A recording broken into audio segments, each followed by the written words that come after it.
नमस्कार दोस्तों, मैं डॉक्टर आनंद अपने YouTube channel online sociology by doctor Anand में एक बार फिर आपका स्वागत है। दोस्तों, मैं यूपी बोर्ड परीक्षा 2024-25 हेतु कक्षा 12 समाजशास्त्र का एक बहुत ही महत्वपूर्ण चैप्टर अध्याय 1 लेकर आया हूँ जो भारतीय समाज से संबंधित है। तो आइए देखते हैं इसका पहला सवाल है कि सोशियोलॉजी शब्द की उत्पत्ति किन किन भाषाओं से हुई है। तो इसका जो सही आंसर होगा वह है ए, लैटिन एवं ग्रीक। सोशियोलॉजी जो है, सोशियोलॉजी शब्द दो भाषाओं से मिलकर बना है। पहला लैटिन और दूसरा क्या है, ग्रीक, या इसे यूनानी कहा जाता है। समाजशास्त्र का जनक किसे कहा जाता है, यह कई बार यूपी बोर्ड परीक्षा में पूछा गया है कि समाजशास्त्र का जनक या सोशियोलॉजी का जनक किसे कहा जाता है। तो अगस्त काम्टे को कहा जाता है। अगस्त काम्टे ने सोशियोलॉजी से पहले इसका नामकरण जो किया था वह किया था सोशल फिजिक्स।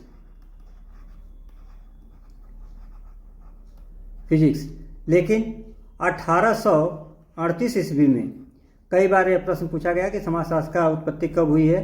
तो 1838 ईस्वी में ही सोशल फिजिक्स को बदल करके सोशियोलॉजी रखा। इसलिए अगस्त काम्टे को समाजशास्त्र का जनक कहा जाता है। समाजशास्त्र के दो परिभाषाएं यूपी बोर्ड परीक्षा में बार बार पूछी जाती हैं, एक अगस्त काम्टे का और दूसरा दुर्खीम का। अगस्त काम्टे ने कहा है कि समाजशास्त्र सामाजिक व्यवस्था एवं प्रगति का विज्ञान है। यह बहुत ही महत्वपूर्ण परिभाषा है जो कई बार यूपी बोर्ड परीक्षा में पूछा गया है कि अगस्त काम्टे का कि समाजशास्त्र सामाजिक व्यवस्था एवं प्रगति का विज्ञान है। जबकि इमाइल दुर्खीम की भी परिभाषा कई बार पूछी गई है। तो इमाइल दुर्खीम ने कहा है कि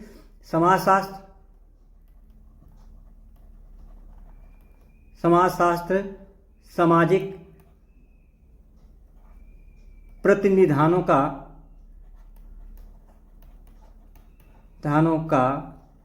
विज्ञान है। तो यह बहुत ही महत्वपूर्ण परिभाषा है। तो इसे बच्चों आप याद कर लीजिएगा, अगस्त काम्टे का कि समाजशास्त्र सामाजिक व्यवस्था एवं प्रगति का विज्ञान है तथा दुर्खीम के अनुसार समाजशास्त्र सामाजिक प्रतिनिधानों का विज्ञान है। आइए देखते हैं दूसरा सवाल, समाज क्या है। यह यूपी बोर्ड परीक्षा 2020 एवं 22 में पूछा जा चुका है।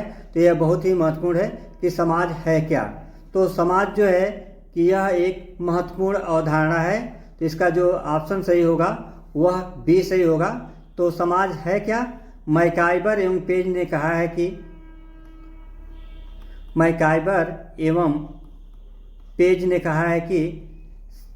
समाज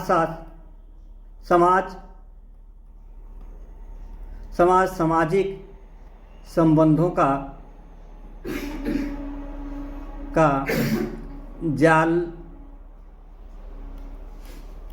है। यह बहुत ही महत्वपूर्ण कथन है जो मैकाइबर की यह परिभाषा समाजशास्त्र सामाजिक संबंधों का जाल है। यह यूपी बोर्ड परीक्षा में कई बार पूछा गया है। तो इसे याद कर लीजिएगा, यह आपका 1 नंबर यहाँ से पक्का हो जाएगा। तो समाज है क्या, समाज एक अमूर्त अवधारणा है, ठीक है। और अगर पूछा जाए कि एक समाज क्या है, एक समाज क्या है, तो यह इसका जो आंसर हो जाएगा वह मूर्त हो जाएगा, ठीक है बच्चों। एक समाज अगर पूछेगा कि एक समाज क्या है तो यह मूर्त हो जाएगा। अगर केवल समाज पूछ रहा है कि समाज क्या है तो यह जो है अमूर्त हो जाएगा। तो इसे याद कर लीजिएगा। अगला सवाल है, निम्न में से कौन सा भारतीय संस्कृति के प्रमुख आधार हैं। तो यह यूपी बोर्ड परीक्षा 2023 में यह प्रश्न पूछा जा गया है कि भारतीय संस्कृति का प्रमुख आधार क्या है। तो इसका जो सही आंसर है वह है डी, यानी संयुक्त परिवार व्यवस्था, आश्रम व्यवस्था और वर्ण व्यवस्था, यह भारतीय संस्कृति का प्रमुख आधार है। तो आश्रम व्यवस्था 4 प्रकार के पाई जाती है। पहला ब्रह्मचर्य आश्रम, दूसरा गृहस्थ आश्रम, तीसरा वानप्रस्थ आश्रम और चौथा संन्यास आश्रम। तो यह मुख्य रूप से कभी भी पूछा जा सकता है कि भारतीय संस्कृति में कितने आश्रम हैं, तो वह 4 प्रकार है। कौन कौन सा है? ब्रह्मचर्य आश्रम, गृहस्थ आश्रम, वानप्रस्थ आश्रम और संन्यास आश्रम। अगला प्रश्न है, राष्ट्रवाद का जन्म किसके परिणाम स्वरूप हुआ? तो यह यूपी बोर्ड परीक्षा 2020 में पूछा जा चुका है कि राष्ट्रवाद का जन्म किसके परिणाम स्वरूप हुआ। तो इसका जो सही आंसर है वह है उपनिवेशवाद। इसका जो सही ऑप्शन है उपनिवेशवाद। राष्ट्रवाद का जन्म किसके परिणाम स्वरूप हुआ है, अगर यह प्रश्न आता है तो इसका जो सही ऑप्शन होगा उपनिवेशवाद। अगला प्रश्न है, निम्न में से कौन सा भारतीय संस्कृति का प्रमुख लक्षण है?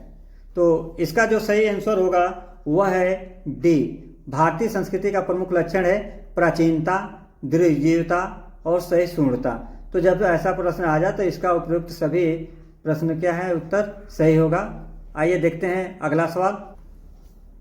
5वां प्रश्न, दहेज निरोधक अधिनियम पारित हुआ। तो यह प्रश्न बहुत ही महत्वपूर्ण है। यूपी बोर्ड परीक्षा 2020, 22 और 23 में पूछा जा चुका है कि दहेज अधिनियम कब पारित हुआ।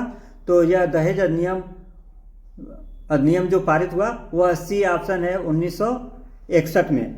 1961 में, यानी ये 1 जुलाई 1961 में यह दहेज अधिनियम पारित हुआ। इसमें दहेज लेने और देने दोनों को लिए 5 साल की 5 वर्ष की कड़ी सजा का प्रावधान किया गया और इसके अतिरिक्त 15,000 रुपये का जुर्माना भी लगाया गया। इसमें से दहेज लेने और देने वालों को या तो एक या तो दोनों सजाएं की जाती हैं। अगला प्रश्न, निम्न में से कौन सा आश्रम सर्वाधिक महत्वपूर्ण है? तो इसका जो सही आंसर है वह है बी, गृहस्थ आश्रम। गृहस्थ आश्रम भारतीय आश्रम में से। अगला प्रश्न है, निम्न में से कौन सा आश्रम सर्वाधिक महत्वपूर्ण है? तो इसका जो सही ऑप्शन है वह है बी, गृहस्थ आश्रम। गृहस्थ आश्रम जो है कि 26 वर्ष से लेकर के 50 वर्ष की आयु तक जो मानव जीवन व्यतीत करता है उसी को गृहस्थ आश्रम कहा जाता है। अगला प्रश्न है, इंडियन सोसाइटी नामक पुस्तक की रचना किसने किया है? तो यह यूपी बोर्ड परीक्षा 2023 में यह प्रश्न पूछा गया है कि इंडियन सोसाइटी नामक पुस्तक किसने लिखा है। तो इसका जो सही आंसर है वह है ए, एस.सी. दुबे। एस.सी. दुबे ने ही इंडियन सोसाइटी नामक पुस्तक की रचना की है। अगला प्रश्न, निम्न में कौन समकालीन भारतीय समाज की विशेषता है? तो इसका जो सही ऑप्शन है वह है डी, उपरोक्त सभी। यानी भारतीय समाज की जो विशेषता है वह जीवन यापन में परिवर्तन, भौतिकवादी जीवन और बदलता हुआ सामाजिक अस्थिकरण। तो ये चारों ऑप्शन क्या है, सही है। तो इसका जो सही ऑप्शन होगा वह है डी, उपरोक्त सभी। अगला प्रश्न है, निम्न में से कौन सी भारतीय समाज के खंडात्मक विभाजन की प्राचीन व्यवस्था है? तो यह यूपी बोर्ड परीक्षा 2023 में आ चुका है कि भारतीय समाज के खंडात्मक की प्राचीन व्यवस्था है। तो इसका जो सही ऑप्शन होगा वह है बी, वर्ण व्यवस्था। वर्ण व्यवस्था जो है भारतीय समाज के खंडात्मक विभाजन की यह सबसे क्या है, प्राचीन व्यवस्था है। तो यह बहुत ही महत्वपूर्ण प्रश्न है।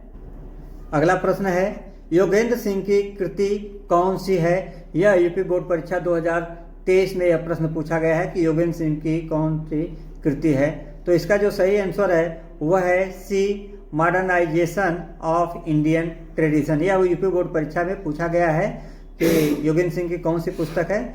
तो यह सी ऑप्शन सही है, मॉडर्नाइजेशन ऑफ इंडियन ट्रेडिशन। अगला प्रश्न है, भारत में पुनर्जागरण का पिता किसे कहा जाता है? तो यह यूपी बोर्ड परीक्षा 2023 में यह प्रश्न आ चुका है कि भारत में पुनर्जागरण का पिता किसे कहा जाता है। तो इसका जो सही आंसर है वह है सी, राजा राम मोहन राय। राजा राम मोहन राय को ही भारत में पुनर्जागरण का पिता कहा जाता है। अगला प्रश्न है, वसुधैव कुटुंबकम किस देश की अवधारणा है? यह बहुत ही महत्वपूर्ण प्रश्न है और कई बार यूपी बोर्ड परीक्षा में पूछा भी गया है। तो वसुधैव कुटुंबकम किस देश की अवधारणा है? तो यह इसका जो सही आंसर है वह है सी, भारत। भारत की ही यह अवधारणा है कि वसुधैव कुटुंबकम। अगला प्रश्न, राज्य क्या है? राज्य क्या है? यह यूपी बोर्ड परीक्षा 2022 और 24 में यह पूछा गया है। तो बहुत ही महत्वपूर्ण है कि राज्य है क्या। तो इसका जो सही आंसर है वह है ए, एक संस्था है। राज्य क्या है? एक संस्था है। तो राज्य संस्था कैसे है? हैमिल्टन ने कहा है कि राज्य क्या है? रीति रिवाजों का एक क्या है? गुच्छा है। तो राज्य क्या है? रीति रिवाजों का गुच्छा है। किसने कहा है? हैमिल्टन ने कहा है। यह बहुत ही महत्वपूर्ण कथन है कि राज्य है क्या। तो राज्य क्या है? रीति रिवाजों का एक गुच्छा है। आइए देखते हैं अगला सवाल, 15वां। निम्न में से कौन सा धर्म का स्वरूप नहीं है? निम्न में से कौन धर्म का स्वरूप नहीं है? तो इसका जो सही आंसर होगा वह है डी, परधर्म। परधर्म जो है कि धर्म का स्वरूप नहीं है। यह बहुत ही इंपॉर्टेंट है और इसे याद कर लीजिएगा। अगला प्रश्न, मनुस्मृति में किस यज्ञ का उल्लेख नहीं किया गया है? तो मनुस्मृति में किस यज्ञ का उल्लेख नहीं किया गया है? तो इसका जो सही ऑप्शन है वह है डी, मातृयज्ञ। मातृयज्ञ का उल्लेख मनुस्मृति में नहीं किया गया है, जबकि मनुस्मृति में 5 प्रकार के यज्ञ का उल्लेख किया गया है। पहला ब्रह्म यज्ञ, दूसरा देवयज्ञ, तीसरा पितृयज्ञ, चौथा नृयज्ञ और 5वां जो है अतिथि यज्ञ। यह 5 प्रकार के यज्ञ का उल्लेख मनुस्मृति में किया गया है। तो इसमें जो है मातृयज्ञ का उल्लेख नहीं किया गया है। अगला प्रश्न, निम्न में से कौन एक समुदाय नहीं है? निम्न में से कौन एक समुदाय नहीं है? यह बहुत ही महत्वपूर्ण प्रश्न है और यूपी बोर्ड परीक्षा 2022 एवं 23 में यह प्रश्न आ चुका है। तो इसलिए इसका जो सही ऑप्शन होगा वह है डी, यानी भीड़ जो है कि एक समुदाय नहीं है। तो भीड़ किसे कहा जाता है? भीड़ के मुख्य रूप से 3 लक्षण जहाँ पर दिखाई दें, अरे समुदाय के जहाँ 3 लक्षण दिखाई दें उसे हम समुदाय कहेंगे। तो पहला क्या होगा? व्यक्तियों का समूह। व्यक्तियों का समूह। दूसरा क्या है? निश्चित भौगोलिक क्षेत्र। भौगोलिक क्षेत्र। और तीसरा है सामुदायिक भावना। सामुदायिक भावना, जिसको हम क्या कहते हैं? वी फीलिंग कहते हैं। यानी जहां पर ये तीनों लक्षण, व्यक्तियों का समूह, निश्चित भौगोलिक क्षेत्र और सामुदायिक भावना जहां पर पाई जाए उसे हम क्या कहेंगे? समुदाय कहेंगे। अगला प्रश्न, निम्न में से कौन सा वर्ण व्यवस्था की उत्पत्ति का सिद्धांत नहीं है? यह बहुत ही महत्वपूर्ण प्रश्न है। कौन सा वर्ण व्यवस्था की उत्पत्ति का सिद्धांत नहीं है? तो इसका जो सही आंसर होगा वह है बी, मृत्यु का सिद्धांत। मृत्यु का जो सिद्धांत है वह जाति व्यवस्था की उत्पत्ति का सिद्धांत नहीं है। अगला प्रश्न, किसके प्रयासों से सती प्रथा का अंत हुआ? तो यह यूपी बोर्ड परीक्षा 2020 में यह प्रश्न आ चुका है। तो यह बहुत ही महत्वपूर्ण है। तो इसका जो सही ऑप्शन है वह है ए, राजा राम मोहन राय। राजा राम मोहन राय के प्रयासों से ही सती प्रथा का अंत हुआ। तो यह कब लागू हुआ? तो यह 4 दिसंबर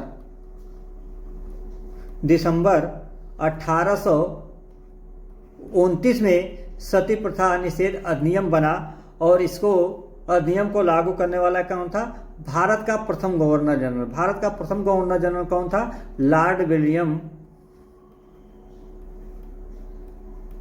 बेंटिंक। बेंटिंक जो था यह भारत का प्रथम गवर्नर जनरल था और राजा राम के प्रयासों से द्वारा इसके ही माध्यम से क्या हुआ? सती प्रथा का अंत हुआ। अगला प्रश्न, परंपरागत रूप से भारतीय समाज में ऋण माना गया है। तो परंपरागत रूप से भारतीय समाज में ऋण माना गया है, तो इसका जो सही उत्तर होगा वह है डी, उपरोक्त सभी, यानी देव ऋण, ऋषि ऋण और पितृ ऋण। यह परंपरागत रूप से भारतीय समाज में ऋण माना गया है। अगला प्रश्न, ग्रामीण समुदाय की विशेषता है। ग्रामीण समुदाय की विशेषता है, तो यह यूपी बोर्ड परीक्षा 2022 में यह प्रश्न पूछा गया है कि ग्रामीण समुदाय की विशेषता है। तो इसका जो सही आंसर होगा वह है ए, कृषि आधारित समाज। कृषि आधारित समाज जो है कि ग्रामीण समुदाय की विशेषता है, जबकि व्यापार आधारित समाज और उद्यम आधारित समाज यह जो है कि नगरीय समाज की व्यवस्था है। नगरीय समाज की क्या है? विशेषता है। तो ग्रामीण समुदाय की विशेषता क्या हो गई? ए, कृषि आधारित समाज।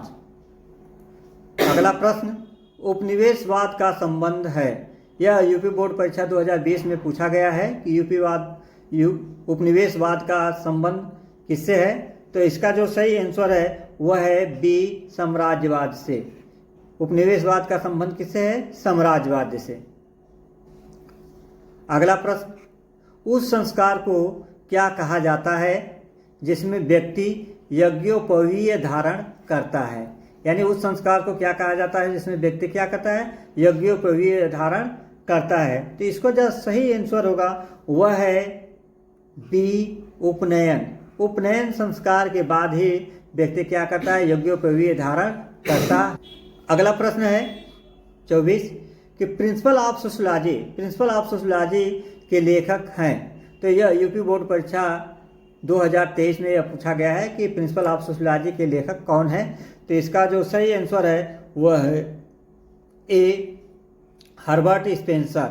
हर्बर्ट स्पेंसर ने ही प्रिंसिपल ऑफ सोशियोलॉजी लिखा है। तो यह कब लिखा गया? तो यह 1875 ईस्वी में लिखा गया है और यह समाजशास्त्र की क्या है? पहली पुस्तक मानी जाती है। यह समाजशास्त्र की पहली पुस्तक मानी जाती है। तो इसका प्रकाशन कब हुआ था? 1875 ईस्वी में। और किसके द्वारा लिखा गया था? तो यह हर्बर्ट स्पेंसर के द्वारा इस पुस्तक को लिखा गया है। तो बहुत ही मोस्ट इम्पॉर्टेंट है कि कभी भी पूछा जा सकता है कि समाजशास्त्र की पहली पुस्तक किसे माना जाता है? तो यह प्रिंसिपल ऑफ सोशियोलॉजी को। अगला प्रश्न है, निम्न में से कौन सा वर्ण व्यवस्था की शक्ति रूपी प्रकृति के गुण हैं? शक्ति रूपी प्रकृति के गुण हैं। तो यह बहुत ही महत्वपूर्ण प्रश्न है। तो इस प्रश्न का जो सही आंसर है वह है डी, उपरोक्त सभी। यानी वर्ण व्यवस्था की शक्ति रूपी प्रकृति का गुण है सत्वर गुण, रजगुण और तम गुण। तो यह बहुत ही महत्वपूर्ण प्रश्न है और आगे भी यूपी बोर्ड परीक्षा 2025 में आने की संभावना है। अगला प्रश्न है, निम्न में कौन सा राष्ट्रीय एकीकरण के लिए उत्तरदायी है? तो यह बहुत ही महत्वपूर्ण प्रश्न है जो यूपी बोर्ड परीक्षा 2020 में पूछा गया है कि राष्ट्रीय एकीकरण के लिए उत्तरदायी है। तो इसका जो सही आंसर है वह है सी, राष्ट्रवाद। राष्ट्रवाद जो है कि राष्ट्रीय एकीकरण के लिए क्या है? उत्तरदायी है। अगला प्रश्न है, किस ग्रंथ के अनुसार मानव जीवन में 40 संस्कार होते हैं यह कहा गया है? तो इसका जो सही आंसर होगा वह है ए, गौतम सूत्र। गौतम सूत्र में ही मानव जीवन के 40 संस्कारों का उल्लेख किया गया है। तो यह बहुत ही मोस्ट इम्पॉर्टेंट है और इसे 2025 यूपी बोर्ड परीक्षा 2025 में आने की पूरी संभावना है। अगला प्रश्न, the evolution of culture. The evolution of culture निम्न में से किसकी कृति है? तो आइए देखते हैं। इसका जो सही आंसर होगा वह है ए, लेस्ली व्हाइट। लेस्ली व्हाइट की ही ये पुस्तक है द इवोल्यूशन ऑफ कल्चर। यह लेस्ली व्हाइट की पुस्तक है। अगला प्रश्न है, चातुर्वण्य मया शिष्ट गुण कर्म विभाग स, यह किस पुस्तक में वर्णित है? तो बहुत ही महत्वपूर्ण प्रश्न है और यह कई बार यूपी बोर्ड परीक्षा में पूछा भी गया है। तो यह का जो सही आंसर होगा वह है श्रीमद् भगवत गीता। श्रीमद् भगवत गीता में ही इसका उल्लेख है कि चतुर्वर्ण मया शिष्ट गुण कर्म विभाग स। तो इसका जो सही ऑप्शन है वह ए, श्रीमद् भगवत गीता। अगला प्रश्न है, the descent of man. The descent of man किसकी कृति है? तो यह बहुत ही महत्वपूर्ण प्रश्न है। इसका जो सही आंसर है वह है सी, चार्ल्स डार्विन। चार्ल्स डार्विन की पुस्तक है द डिसेंट ऑफ मैन। जबकि इसकी अन्य पुस्तक है द ओरिजिन ऑफ स्पीसीज, जो 1859 ईस्वी में प्रकाशित हुई। यह पुस्तक कई बार प्रतियोगी परीक्षा में तथा यूपी बोर्ड परीक्षा में पूछा गया है कि द ओरिजिन ऑफ स्पीसीज जो है कि किसकी पुस्तक है? तो यह चार्ल्स डार्विन की पुस्तक है।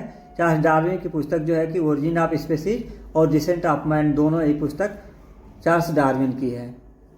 अगला प्रश्न 31, निम्न में से यह किसका विचार है कि संस्कृति वह जटिल समरूपता है जिसमें ज्ञान, विश्वास, कला, आचार, कानून, प्रथा ऐसी ही आम क्षमताओं और आदतों का समावेश रहता है जिन्हें मनुष्य समाज के सदस्य होने के नाते प्राप्त करता है। तो यह जो परिभाषा है, यह जो विचार है, यह जो है ऑप्शन सी, इसका सही ऑप्शन है टायलर के। यह टायलर ने जो संस्कृति के संबंध में, संस्कृति की जो परिभाषा दिया है टायलर ने, यह संस्कृति की सबसे अच्छी परिभाषा मानी जाती है। तो इसका जो कथन है टायलर की कि संस्कृति वह संपूर्ण समग्रता है जिसमें ज्ञान, विश्वास, कला, आचार, कानून, प्रथा ऐसी ही आम क्षमताओं और आदतों का समावेश रहता है जिसने मनुष्य समाज के सदस्य होने के नाते क्या करता है? प्राप्त करता है। तो यह संस्कृति की सबसे अच्छी परिभाषा इसको मानी गई है। यह परिभाषा जो है कि टायलर की है। तो मित्रों, अगर मेरी बताई गई समझाई गई चीज़ें अगर अच्छी लगे तो मेरे channel online sociology by doctor Anand को लाइक, सब्सक्राइब और शेयर अवश्य करें। धन्यवाद।